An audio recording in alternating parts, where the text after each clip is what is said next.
Hello and welcome to another gameplay review on the Virkayu gameplay channel. And in this one we have the buffed Lee Sin. Finally, Riot said, you know what? We're sick and tired of seeing this 45% win rate data for a most played champion. Let's make that 45% become 49%, or almost 50. So for those of you who aren't tracking or not good at math, that's like a 4% win rate increase. It's more like 3%, but it's still, either way, it's pretty damn big. So, we are starting with the Q over here, get that bonus execute damage on the solo monster killings. We can go into the Raptors, we can go into the Krugs, we can gank the bottom lane.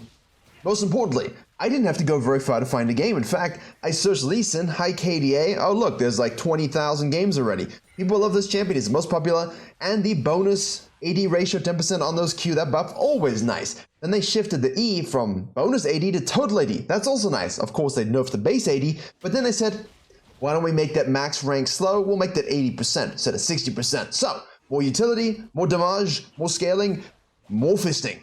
Conqueror rune set, as we will expect, standardized itemization, as we will expect. We see here the ward placed by the Zoe. Now, we are against the Fiddlesticks, which means this dude's sequencing down to the side. If you watch my short on the main channel showing the 2 minute 59 clear, he would be faster, but he isn't. Now, here's the thing, right? Did Lee Sin go Red Raptors Grump top side, or did he go Red Raptors Krugs bottom side? I think at this particular point, it's pretty damn obvious which he went. So he hits the Q, he takes the Q, and my mind says no, but my body says yes, and Nautilus says, I too say yes to you, sir, and follows with a hook of destiny. He's like, I'm gonna kill everything, and Callista's like, yeah, I'm an early game champion, I'm gonna kill everything. Lee Sin says, I'm gonna go back in, get that kill, get the, oof, that was clean.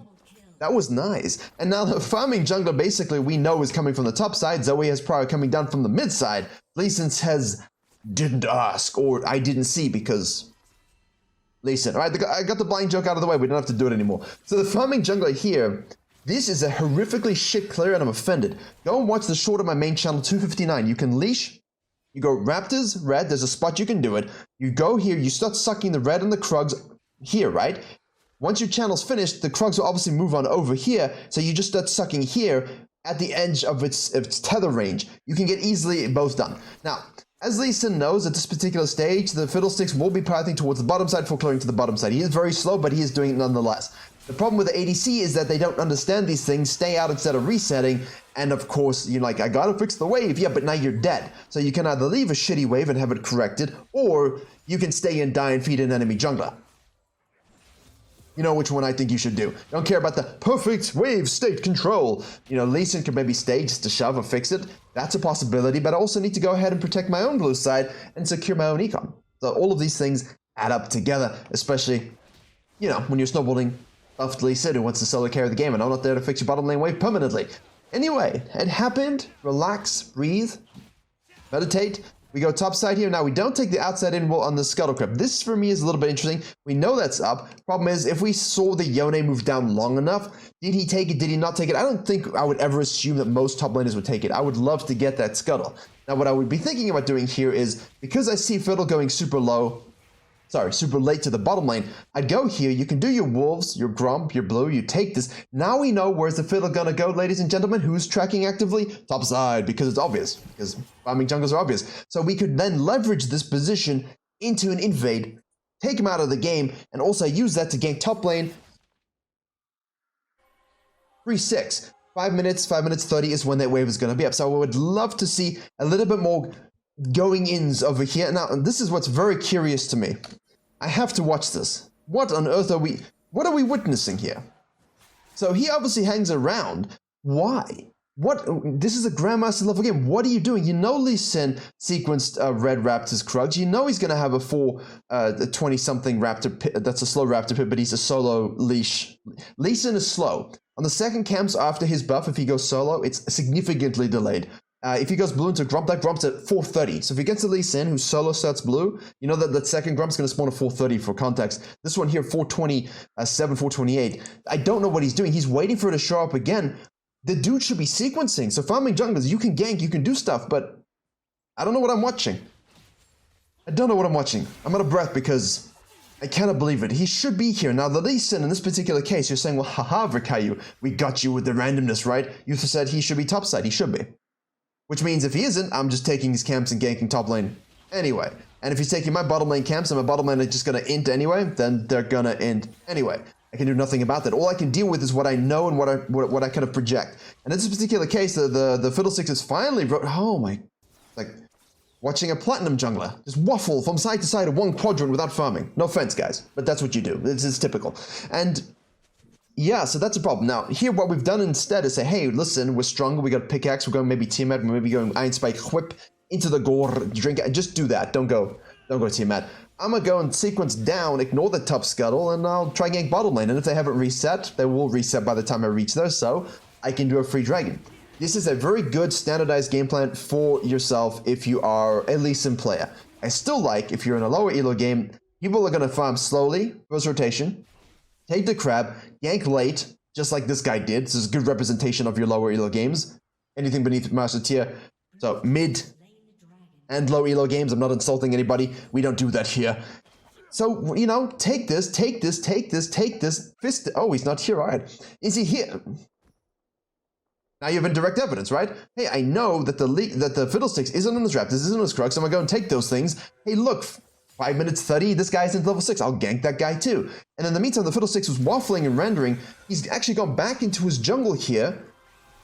Absolutely insane. Perfect for low elo and mid MMR and diamond players to kind of watch the randomness of how we reconcile, because what we expected him to should do, he didn't. And when we have that happen, what do we ask ourselves? Well, why is he down there? Or why is he not here? Ah, but then Axe is available. In this case, Raptors, Krugs, second respawn, and a top lane gank. This means he's gonna reset super late, realize that you've done those things, maybe overcommit to your red side, and then you just leave base after killing Yone and kill the Fiddle. Now he's out of the game. Take the dragon, invade his blue side. He's got nowhere else to go. 2-level lead, 3-level lead, easy stuff. I hope. I know I said that quickly, but I envision most people who watch this channel like higher elo kind of strategies and advanced, quick thinking. So hopefully you can rewind that and play it through your mind if you need to. But yeah, definitely important. Now, of course, the Fiddle at this particular stage is finally gone back to base. We'll be taking some of the juicy camps. So you see the Yone getting triggered by the Fiora's Ultimato. We'll definitely do the little Q dashies on his Q. We'll Q the minion to gap close. We'll do a nice little kick reward hop just to get the auto and say good night. We tried to give it to Fiora, but she could not secure it with her floppy baguette, as expected from our top laners. So again, nice gank top lane. Again, 3-2-1 rule. 3 ganks bot, 2 ganks mid, 1 gank top. Can shift it around as much as you like. You can put 5 ganks bottom lane if you want. Oh look, Fiddlestick shows up here. We kind of anticipated this. The Lee Sin definitely did anticipate this. Suck, suck, suck, silence, suck. We got him, baby. Oof. We had to do the little flash gamings. Remember, you can E-flash as well, so that's something. Don't flash E, you can E-flash trigger. It's just like all the skillful champions, Rengars and things like this. Hey, look, we ganked our bottom lane early and they died anyway. Stop focusing on your bottom lane as the be-all and end-all of your success in climbing. Focus on jungling. So in this particular case, you're idiots. We'll take a dragon. Reset. Gank top lane. Counter gank the Fiddle. We are fed 4-0-0. We have a Warhammer. We have an Iron Spike Whip. We have a Kindle Gem. 23-22, despite all of this activity, because we had good sequencing. The Fiddle did not. Wasted time and waffled. Thus, he is punished. Now, obviously, if Fiddle shows up top side with 12 more CS than the last time, well, actually, we didn't see him for a while, but he had his red buff. We know that most likely he's going to the blue side. If he shows up top side here, that's giga random. Maybe he's going for the Herald, so we could contest this as well. Altelon is showing up here. This is definitely not Costanza. There's the Thresh. Lantern saving. Ignite gaming. Will we get it? The Q hits the Thresh, not the guy we wanted to hit. As we can see here, Fiddlesticks is, of course, bottom lane. So good tracking will always work, because as soon as the randoms happens, you get free gifts from the map. Bounty. As soon as it does work, and they do as you should do it, then you get what you wanted in the first place. So it works out nicely. Now, of course, here we're going for the Q over the wall because we saw the Zoe walk past the wall, so we'll do the Qs. We'll go over the wall, we'll do the ward hop. We don't have the kick just yet. The Zoe is still degenerate, but we will make sure we hit that one. Here she goes. No kick needed. Nice patience on the spells, understanding what she's going to do, knowing his damage threshold. We didn't even use this, but we could have. So a couple things work out nicely for us. Now, I might suspect a Fiddlesticks Lantern gank here. His ult should be up very, very shortly. He can either cross and contest an ult, or he can Lantern gank the bottom lane here in the counter jungle, or he can counter jungle and do that. So the Nautilus roams to kind of prevent this. His ult is available. Let's see what he chooses to do. We're going to make sure we secure that baby. And Yone says, hey, let me contest. I don't know why the hell we contest these things. There's Fiddlesticks. He gives no shits. What a random jungler. Now, Dragon is spawning. We have Gore Drinker, so there's no need to finish the blue side quadrant. You might think, haha, now I can do my blue side quadrant. No. You have an item. There is an objective. We have 4 minutes till plates. We see the fiddle crossing down, so we want to mirror this as much as possible. This is a good time to base now and go straight to the bottom lane, whereby they think, ha, you did Herald, you're not coming bottom lane, but it's classic, right? Finish Herald to go straight bottom lane, counter gank it, counter the dive. Nice hook onto the Callista. Move now, you son of a bitch. She can't because she's dead. So here we could have fallen back if we needed the cash money or had leverage on time for the next dragon, right? Finish squadron, go back to base. But we didn't need to in this particular case, so we go back to base and straight to the bottom lane. Then we counter gank and kill the bottom lane. Now we hit this up and say, Fiddle, wo bist du? And then he says, hier bin ich. And then he doesn't reveal his location. So we're like, why are you lying? And then we go to the dragon. Where are you? Here I am. And he doesn't tell you where he is, but you can't follow his voice because his voice is just like...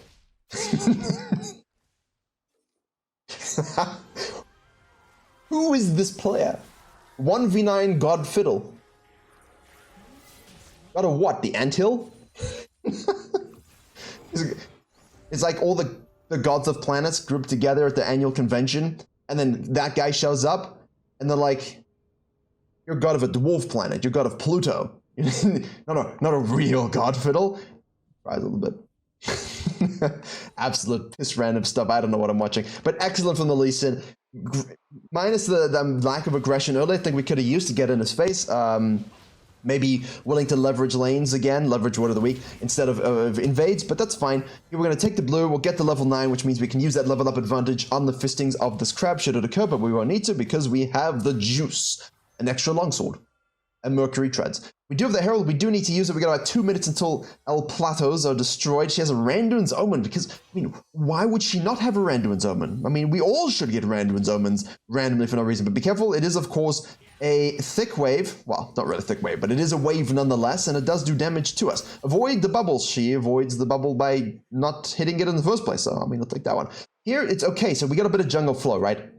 This, you know, potentially into that, into this, right? But that's the flow idea. It doesn't happen because we get pushed in by the wave and the Zoe, so we fall back down and say, is Fiddle getting down to the bottom lane? I might anticipate this. Yes, exactly right. So we leave our quadrant again. We just cut down to the Raptor so we can rotate should something occur, which it does. Fiddle flashes in, and he is just going to suck. Xayah is going to ult. We'll hit the kick. We'll hit the Q. We'll follow up. We'll get the slow on the E. Keep auto-attacking. Remember, you've got your Iron Spike Whip active as well, so you must use that as much as possible. Sorry, Gore Drink at this point. Auto-attack. We got another E if we need.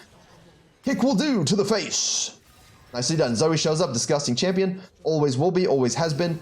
The Fiddle's rushing the Zhonya's again. Terrible, terrible, terrible rush. Don't know why. I know why because of the talent, but like, come on. You just do a good job, you're fine. I mean, the HP from Rockabot will be good enough. Safeguard into a no guard, into a missed Q. That's fine. See, now we could go ahead and maybe do some counter younglings, but at the same time, we need to use this Herald, so we're most likely going to have to dump it for plate gold. Control wood in the bush here, so let's go and clear that while we activate this. Hopefully Zoe doesn't try and go on us.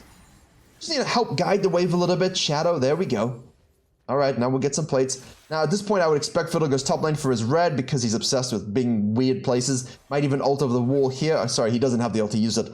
But he might try and come down. So again, I anticipate topside, very good. I don't watch these games.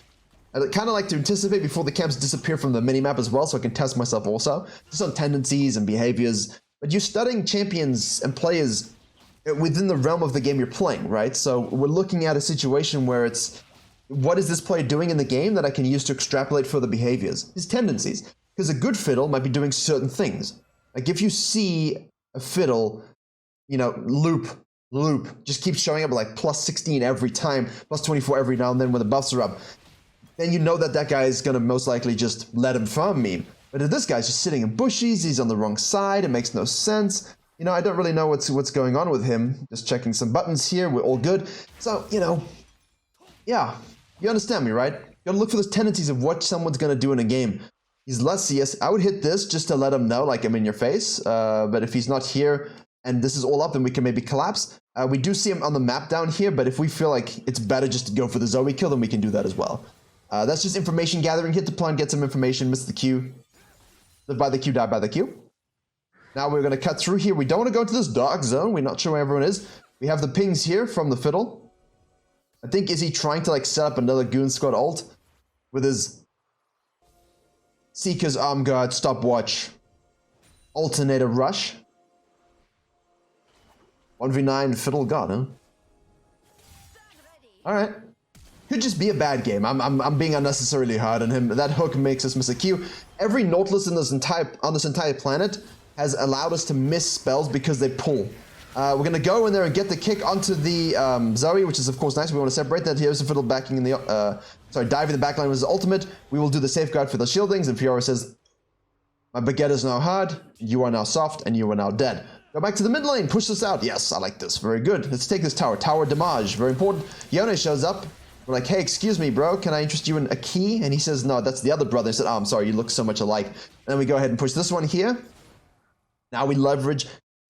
Now we use this position to counter jungle some camps, remove everything outside in rule from this shove. Fall back to this if necessary. But 3.3k gold, and this is not a YouTuber 5k gold challenge. Thus, straight back to base we go. We got a lot of items to buy. If your team are doing stupid decisions and you can't control the fight, let them die. 5 monkeys doing monkey business is not going to let you climb. Sometimes you're going to let the 4 monkeys do their shit. You be the gorilla and you do the king stuff, right? Sometimes you have to join the monkeys to let them know you care a little bit, but you don't have to join every dumbass play that they do. Saw that on a comment the other day. I know it's better for 5 of us to do a stupid decision. Not always. Not always. Like here, if everyone fights and dies, it's a dumbass decision. Just go back to base and spend your gold, rotate. If you have to give up a dragon because your whole team did the stupid thing, that's fine. We still get Krugs, we can push a wave. Cool, a lot of things we can do. We can go topside and take the Herald because we'll give up the dragon. A lot of things you can do when you're alive. Okay, so keep that in mind. Like, you see, exactly. Alright, you guys have that. I'm gonna take this. There we go. Yes, sir. Herald for me. Dragon for you. Yone in the mid lane. Client gets hit. Hello, is there an assassination afoot? Any assassinators? We're gonna hit that effigy in the face. Fiddlesticks is just backing on vision, so alright, I'll take your wolves then. This is a great, perfect example of jungler deconstruction. This buffed Lee Sin is deconstructing enemy junglers righteously. Maybe that should just be the damn title. Maybe I should just have fun with my titles as I've always wanted to. We'll see. You'll know if you're watching this if that was a title or I shifted it to something more passive to at least get a little bit of AdSense, because this channel is... It don't feel so good no more. Hopefully we can get back. I mean, I still think I hope I'm doing good work. I hope you like the videos. You know what I mean? Like, I hope they're fun and edutainment and educational at the same time. Like, that's what we want here. Forward hop into the kick, into the swoop-de-doop of the gore drinker active. Be careful for the chains of destiny from Callista's spear death things, her giant toothpicks. And our team will have to be trusted with this one as we disengage. A little bit of an overcommit here. Never mind. Perfect commit by the ADC. Good job. So proud of this ADC. 635. We ganked it. It did a good job, and then it inted, and then we came back, and then it's like, okay, I'm going to do a good job again. Bravo! Half the time your ADC is just going to end, aren't they? But yeah, I like this. You know, disengage here. Don't follow the monkeys again. Be the gorilla here. Let them do their shit. Pull back. Take. Push the wave. Activate the Herald. Get some shove. More CS. This is how we get to 7 CS a minute with the high KP gaming. This is how you do it. It will involve split pushing waves. We get the charge. We say, look, are we fed enough to kill this Yone? Yes. But what if their whole team shows up? Ah, maybe not. Therefore, I will attempt to try. But as soon as more show, I leave. Watch the back timing here. You see this? This is the wave you gotta watch. This is what I'm concerned about. That's right. I told you. You gotta watch it. But now we can bait because we have Talon. Boom. We hit the Q. We hit the slow. We've got everything. We can safeguard. Talon gets the kill. Nicely done. Well. No Q really needed, but I mean 3.7 cooldown. At this stage, waiting for the crab, I like this. I do this as well. I think this is a nice crab to wait for. So this is probably quite representative of what I would look to do if I were to have the ability to pilot this champion. Or the desire to play this champion. I don't. I'm from Season 3, Season 4. I was level 2 invaded too many times by this champion. I can't. I'm sorry. It can't be done. But again, I don't have the hands. But I will play like this on Volley, for example. On Volley, I play like this heavily. Heavy CS per minute average, high KP, a lot of damage, a lot of snowball. I will try and invade a bit more than he did early if I know I can win, especially against a Fiddle, because he sucks IQ. You just hold that Q. Eventually, he's going to suck, because like Fiddles can fear you, he can E you, and then he can look at you. And I'm just going to sit there and be like, you know I'm just going to Q you as soon as you W. And he says, yeah, but otherwise I die. I'm like, that's the decision you have to make, my friend. Eventually, he does press W, and you press Q. You always win. As as long as you are patient enough with your spells. So we're going to ward hub over the wall and say, yo, hello, sir. But again, this might be a bit of an overcommit. We go, uh-oh. Now we're fleeing, now we're being sucked, but we have a rotation from the Talon diving on the back line of the Callista. Of course, we can ward hub again. And we have Gore Drinker, Black Cleaver, more of Mortius. Q gap close, my body says yes, my mind says yes, the universe says yes. And beautifully done. This is an exquisite game showcasing the power of the champion in terms of when he's fluid, when he's played right, when you play with the right tempo, right? It's next thing, next thing, next thing, next thing, trigger pull, no hesitation. When you do that, you're gonna have perfect games always. Perfect Lee Sin gameplay right here. Nicely done. Really good to watch. 3 inhibs down. Although they're all respawning, so we might not be able to actually end the game. Let's see here. So now we're doing some overcommittals. We get the kick there. We missed the Q, unfortunately, but pain. We get the kill, but pain. So now we're dead. Now that's obviously not ideal. You know, we don't want to die. It's a lot of shutdowns. We're gonna sprint this because we don't really need to worry about it. Fiora says, I'm helping. She is technically.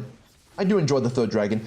It's a terrible soul, though. Like, if it was Hextech soul, then great, you know, but this is like, meh.